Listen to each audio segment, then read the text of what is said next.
All right, 5 minutes after 9 o'clock. Thank you for tuning in. Last time Robert Colin was here from On Top of the World, we were talking about a report we had read earlier that morning that said the one thing people look for the most when they're looking for a place to live is lifestyle opportunity, lifestyle choices, lifestyle things, availabilities. You know, I was thinking after looking at the notes for today's conversation, clean water is pretty important. I can remember living in a place, this was out in L.A., and you turn on that water, it was horrible. I don't know what they did, and I think it was the apartment complex and not necessarily the city. But there is clean water out On Top of the World, and we have the gentleman who makes that possible. Robert Colin's guest is Brian Schmaltz. Good morning, Robert, and good morning, Brian. Good morning. Good morning. Good morning. And Robin's stepped out, but good morning to Robin. She's a floater. She goes back and forth. Yeah. Well, good morning, guys. Thank you for coming in. Thank you. I just wanted to start off by introducing Brian Schmaltz, who's been with On Top of the World. Not really. He was with On Top of the World originally, but they transferred over to what became known as Bay Laurel Center Community Development District, which is a quasi-government entity. And it runs our wastewater and water facility, and Brian's the utility manager there. And Brian has been with us total for 14 years and really an outstanding asset to all of Marion County, and you're going to find out why here in a second. But I just wanted to introduce him, and just the reason why I brought Brian on the last couple of weeks, we've talked about golf, we've talked about fitness, we talked about the cultural center and Master the Possibilities, and of course, water and wastewater is also vitally important to that's pretty important. That's right, especially during a storm when the power was out, but water and wastewater was still flowing, and people were able to live that, a comfortable, somewhat comfortable life. Yes. So I wanted to introduce Brian, and thank you for coming on with us. Well, thank you for having me. Yeah, thank you. So I'm just assuming nobody in Top of the World has their own well.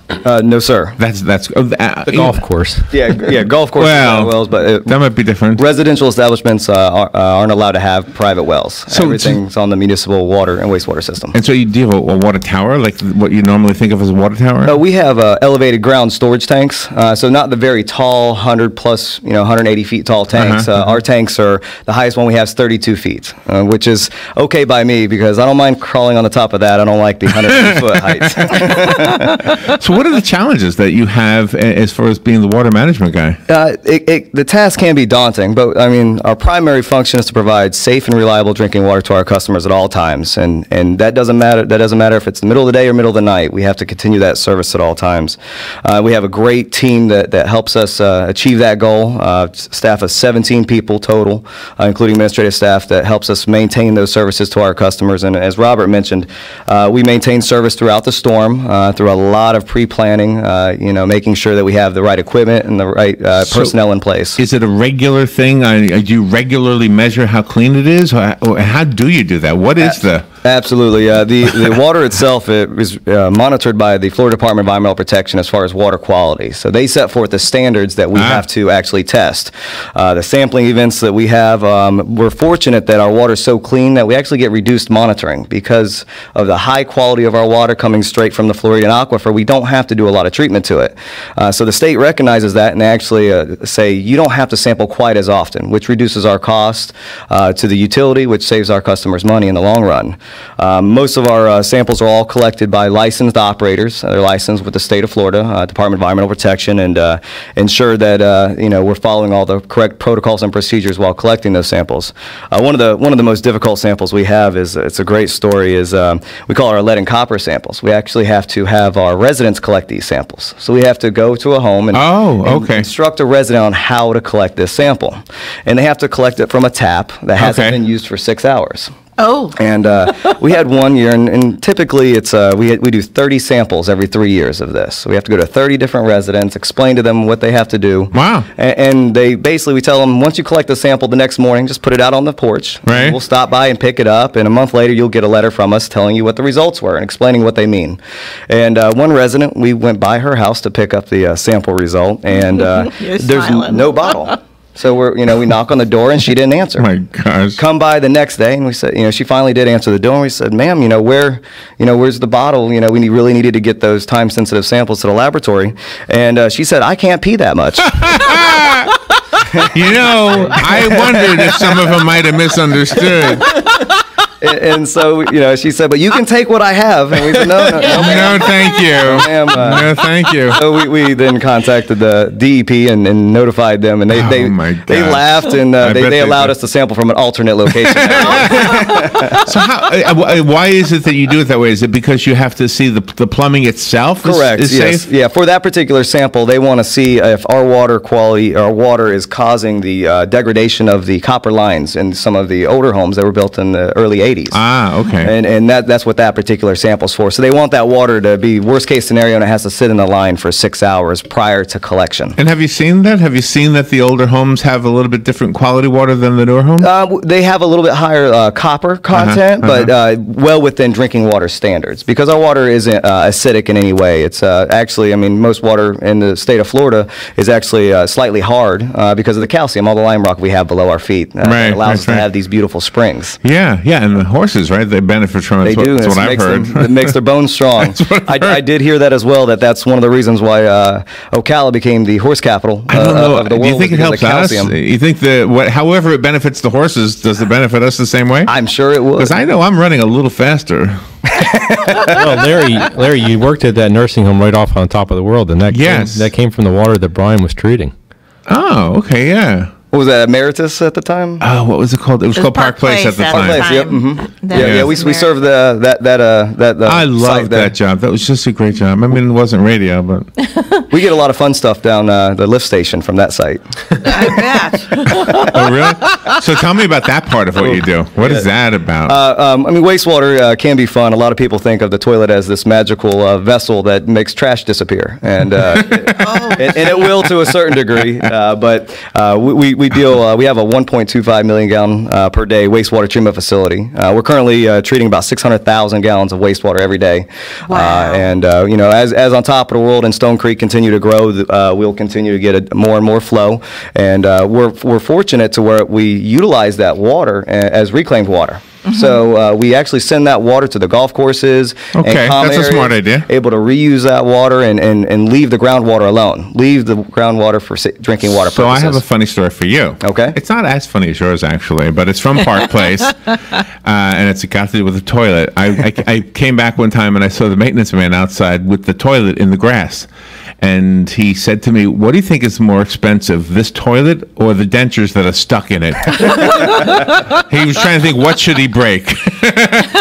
I said, "I bet you the toilet is not as expensive as those the dentures." Yeah. So he busted up the toilets. The other thing, Brian's really involved with is water conservation at community, and I'd like him just to briefly talk about that. Is that something that is of concern? I know people in California hate when we say that, but it seems like we've got lots of water here. And it might seem like that, but it is a huge concern. And when I say that is, the reduction in our water use is vital to our continued source of water.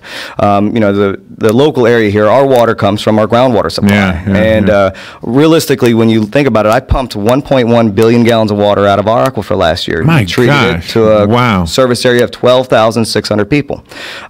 We have to work towards better water conservation. One of the ways that us as a utility has kind of stepped up is actually by an irrigation inspection program that we do. And what that is every new home, every utility typically has standards for irrigation systems because they are such a large part of use on the system.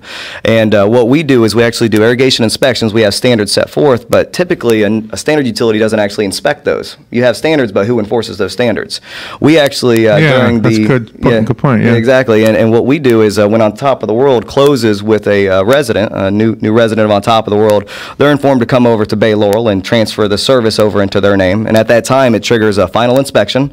That's the point in which where the bill ends with On Top of the World and starts with the new customer. And at that same time, we do an irrigation inspection. We make sure that everything's point source drip irrigation. You don't need to water mulch, you only need to water the plant. Match precipitation, pressure regulated heads, they put out less water. The zones can't exceed 13 gallons per minute per zone. Even the rain sensor can't not be a standard rain sensor. The old corkboard style has to be an evapotranspiration based rain sensor. Evapo. Yes. Okay. I just like that word. Evapo. Write that down. It's basically measures the solar radiation and actually on a cloudy day you don't need quite as much water.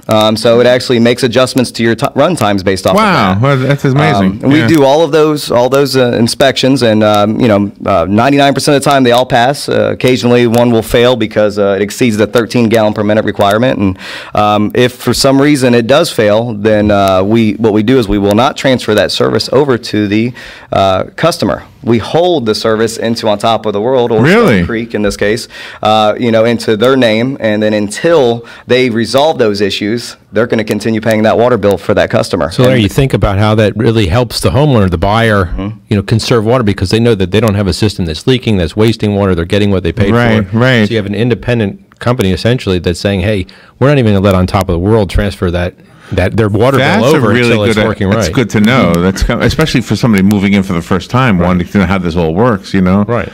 And the water is so important. I mean, even during the storm, people were losing electricity, and the people that had pumps, they couldn't get any water. But you guys make sure Correct. that water keeps flowing. You can live without electricity, but you cannot live without water. You cannot live without water. And I mean, even myself, I have a private well. I live out in the middle of Rolling Hills, which is, no municipal system. And Right. it was quite difficult. I had to bring my wife into the wastewater plant to take a shower. She really wasn't pleased with that. Oh, I bet not. Do you know, I have a question for you. Since you have had an alternative, though. That's a good thing. She was able to shower, but we have emergency generators on all of our equipment to continue that water flowing and maintain services to our customers at all times. All right, so since you have a well, and since you work with a big water facility, I have a question for you. Some people who have wells have problems with little tiny particles of sand getting into the little screens that that they use. Washing I machines. think that's probably common across the whole area. Correct. Here. So is that also a problem for you, like on the big scale when you're working? What is it called again? The Bay Laurel. Bay Laurel Center, Yeah. and what it is, we do get that little bit of sand just as well, because if we think about it, we have sand and then lime rock, and there's really no confining layer, so a lot of that sand comes up through the wells, and when we say a lot, not a lot, just little pieces. We actually clean our tanks out every 5 years, and in the bottom of our tanks that we store the water, it acts as a sedimentation basin for that sand to settle before it distributes to the customer. 5 years. How much gathers there in 5 years? 1/16 of an inch. So not much, really? Not much at all, and that's roughly 5 to 600 million gallons of water in a tank has went through that tank, and we're talking at 120 Well, it is foot very diameter. small, I know. I have a question for Robin. How long did it take the screen in your washing machine to clog up? 18 years? I think so. So yeah. 18 years. I mean, there's not much, but there's just enough to cause a problem. Hers 18 years without clogging up. Sand or calcium buildup or anything. really. Typically on your cold water line, it's going to be your sand. But especially on a private well. Yeah, and it's cold water line. The hot water is great. Good to go, It's yeah. wonderful, but cold Why is water that? Because it stops settles up. in the heater? Yes, a little bit can settle out in the heater, and then as you heat the water, the calcium will precipitate out into the hot water heater. That's why it's always good to flush your hot water heater once a year, and just to keep the calcium from building out in there and any debris in that. I as never well. knew it either. I know. Now I'm worried. You're slipping. If you put on your headset, you'll be able to hear a caller calling in, and somebody's been waiting to ask a question. If you can hear me, you'll be able to hear the caller. Good morning. Thank you for calling in, for waiting. By the way, you're on the air. Yeah, good morning. Good morning. The conservation of water. One of the things that's always been in my back of my mind is why don't municipal water authorities put in cisterns to catch rainwater and then filter it? All right. Thank you for the question. Yeah, I'll hang up and listen. Okay. So cisterns, it's large tank, underground tank that holds water. The biggest problem that you do run into that from a municipality standpoint is the collection of the water. It's another whole treatment process for basically stormwater. It collects the stormwater and collects it and feeds it into the tank. You have to filter it, and then you have to repump it. So you have to look at the dynamic of the capacity to store that water and also the secondary system. With that being said, you also need a complete separate infrastructure in order to transfer that water to the homes. Oh, really? As an example, we have a water main running in front of your home in our area, and that water main is what's going to provide that service to your home. We also have to put in a secondary main now, pressurized main, because we obviously can't take that storm water and mix it back in with the potable drinking water supply. Oh, really? So it has to remain separate. There's a real science to all this. So with it remaining separate, it does increase the overall cost from a utility standpoint, and one of the biggest troubles that any utility is going to deal with is keeping costs down for their customers, keeping that cost down, and somebody has to pay for the infrastructure to go in. And when you're a municipality, a non-for-profit, our residents end up paying for that. Our customers pay for that. And is it, I'm just assuming because I do a radio show, I don't have any clue what you do. But it seems like out west for Arizona, where there's not as much water, maybe that's where you would use that kind of a system. It seems like we've got enough underground water to survive. And don't forget where that underground water comes from. So it is the rainwater that is recharging the Floridian aquifer, and then it's being repumped. So it is. And isn't it naturally filtered? I mean, I know you filter it more, but isn't there a trickle down? Absolutely. Like natural, because when you swim, for example, at Rainbow Springs, you're in the headwaters. It's clean. I mean, you could drink that water. They tell you not to, but it looks like you could. I mean, why not? I mean, absolutely. The water, I mean, most people do have wells, and those wells aren't treated. They're not disinfected in any way, shape, or form. I have well water, and I drink the water. Straight out of the aquifer. Exactly. You know, what the primary concern is the minimum requirements by state law is that you have to disinfect, and that's what guarantees that water is safe for you to drink at all times, and there's no bacterial contamination. But absolutely right in that statement that the sand itself, I mean, we have 30 to 40 feet of sand in our particular area before we hit our top of the groundwater supply. So it does act like a filter and remove a lot of the contaminants out of the water supply prior to reaching the aquifer. And that's why they have you, Brian, for On Top of the World, because you have to go through a very rigorous schooling process. You have to go through apprenticeships. You have to get a lot of licenses and keep your licenses up. Yes. So since you have the licenses, do the owners of On Top of the World, are they required to go through this process too, or are you their surrogate for a license? Well, On Top of the World, Mr. Colin is the chairman of the board and the president of On Top of the Board. Ken Colin, excuse me, not Robert Colin. But he's actually a licensed state operator as well. He's been doing this, all of his life. He's grown up with his father and family. Gosh, he's got his hands full. So many things that fall on his shoulders, right? He actually is licensed. He's a Class C wastewater operator and a Class B drinking water operator. Now he does keep them licenses active. He knows the facilities inside and out. But every operator that operates a treatment plant has to hold their own license. They're not allowed to work underneath somebody else's license unless they're an apprentice. But even then, the other licensed operator has to be there guiding them through the process and training them. It's depending on what level you have, it takes anywhere from 1 year for a C license all the way to 10 years to be a AA licensed operator through the apprenticeship and schooling and state examinations. The experience I told you about in California where the water was not that good, it also didn't have much pressure. I don't know if that's an issue or not for you. Is there a way to make sure the shower is not trickling? And try like a powerful just shower. Turn another pump on. Just turn another pump on. What we have is our system is an automated system that monitors the pressures, and it turns on the necessary pumps as needed to maintain our pressure, discharge pressure that we have targeted leaving the water treatment facilities. Wow, it's all calibrated somehow, huh? So as my water plant 1 site, based on the elevation, we target 56 psi leaving there, and so that's typically our pressure adjacent to the facility. If you go into a low-lying area, because you gain pressure as water goes downhill, you'll gain a little bit of pressure, and if you go uphill, you lose a little pressure. But typically, we target 50 to 60 psi at all of our homes. Some a little higher if they're a low-lying area. Do you give seminars to other communities within our community about water conservation? I mean, it's so extremely important. I've done a number of classes with On Top of the World, Master the Possibilities. We do a monthly water treatment facility tour where we bring residents and non-residents if they elect free of charge.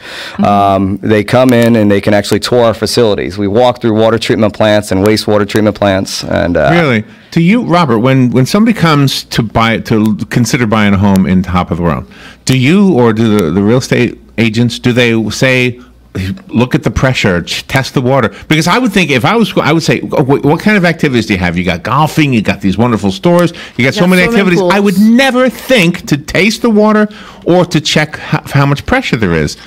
I don't know if the realty people do that. That's a good idea, isn't it? Sure, it's a great idea. I know that we've had people who have come out and they've called, maybe they've called Brian, but I remember Luis Goya, they've taken people who wanted to see it to go out to see the wastewater facility, for example. Maybe those are people who had experiences with water. Probably they wanted to see it. But I've never, except for that one time in California, and pretty much every place you turn it on, there it is. But I think that would be a deal breaker if it didn't work. You know, if you turn on the water and it's like, hello, this Or is it's yellow or red. yeah. So it's coming out looking like it's glowing. All right, we do have another phone call. Good morning. You're on the air. Yes, thank you. I live in Silver Springs, about 2.5 miles north of the famous glass boats. They keep talking about sewer and water coming into our area, and then it fades away for a long period of time, and then whenever there's a shortage of water or whatever, or a problem, they bring it up again. Have you heard anything as far as us being transferred over to sewer and water? I have personally not. We don't serve any customers over in the Silver Springs area. I believe that's maintained by the Marion County Utilities. So I'm not sure of what their master plan is for targeting neighborhoods and communities and bringing them online with municipal water and sewer. I know there is a lot of talk currently in Marion County as a whole regarding some septic tank conversions, removing septic tanks and getting them onto a wastewater system to help with the nitrogen loadings that are occurring within our service areas to help maintain the beautiful Silver and Rainbow Springs and prevent the water quality issues that we're seeing currently. Right. So in On Top of the World, it's all sewers, right? All sewer. All sewer. Yep. Which is better for the community at large. It is better for the community and the environment. There is septic systems that can remove nitrogen. The question is the resident going to pay for the cost? And you've got to maintain it. You've got to know what you're doing, exactly. And you got to keep track of all that. Yeah. With a municipal system, you pay a monthly bill, and I know people don't like bills. Nobody does, but it's a small bill every month versus a big bill when something breaks on a septic system. Yeah, it's not cheap to replace a drain field for a septic system. No. And you must do site surveys now that Indigo East is going up and On Top of the World, and they've got that wonderful hospice house that's they're constructing. You must do the site surveys also. Yes, during every time On Top of the World wants to, or Stone Creek builds and has plans to build another community, they submit to us a set of plans for the site, and including modeling, determining the water pressures, the necessary need for additional lift stations to transfer the wastewater. So we go through a big, long process of making sure that everything is designed correctly, meeting the district standards, as well as reviewing the plans and making sure that valving's in the correct location, that we're going to be able to serve our community long term. And once that happens, we approve the project, and then On Top of the World begins installation of the underground and roadways, and then once that all is completed, it's transferred over to the district, and we maintain it for the life. It's such an important part of what we need to know when we're looking for a place to live, and I'm betting most people never even think about how the water comes in and how the water goes out. Not until it's not there. Yeah. Yeah, we take that for granted, don't we? Yeah, I think so. And speaking of the hospice house, we can still buy tickets? Sure, thank you for bringing that up. Yes, you can go to ontopoftheworld.com, or you can go to the Hospice of Marion County. I think Hospice of Marion may be the website. Mm-hmm. And it's, I think, again, it's a $100 raffle ticket for the right to win a house in Indigo East Community. It's a $250,000 house, and there's going to be you have a really great chance of winning a house. If you think about it, there's going to be 35,000 tickets available. We probably won't get close to that, but it's going to be, you have a much better chance of winning a house than you would winning the lottery. So. You know, after this discussion, Robert, I know you don't want to picture this. Yeah. But if I win, I can't wait to take a shower. I don't want to picture that. Thank you. Great. All right. Well, gosh, it's some great information. So we're up against the clock, really up against the clock. Thank you for coming in, for sharing the information with us, and thank you for what you do. Thank you. Did you go to Denellen High School? Your children go to Denellen? I went to Lake Weir High School, actually, okay. but my children do go to Denellen High School, yes. All right, excellent. Well, thank you for coming in. Robert, always good to see you. You bring some great guests, and I'm telling you, one day I'm going to live there. I am going to live there. I'll have some good water when I live there. All right. Thank you again. Top of the World. Let's see. Where's the website on here, Robin? Do we have one? Yes, we do. OnTopOfTheWorld.com. That's right. Okay. Yep. We'll be right back.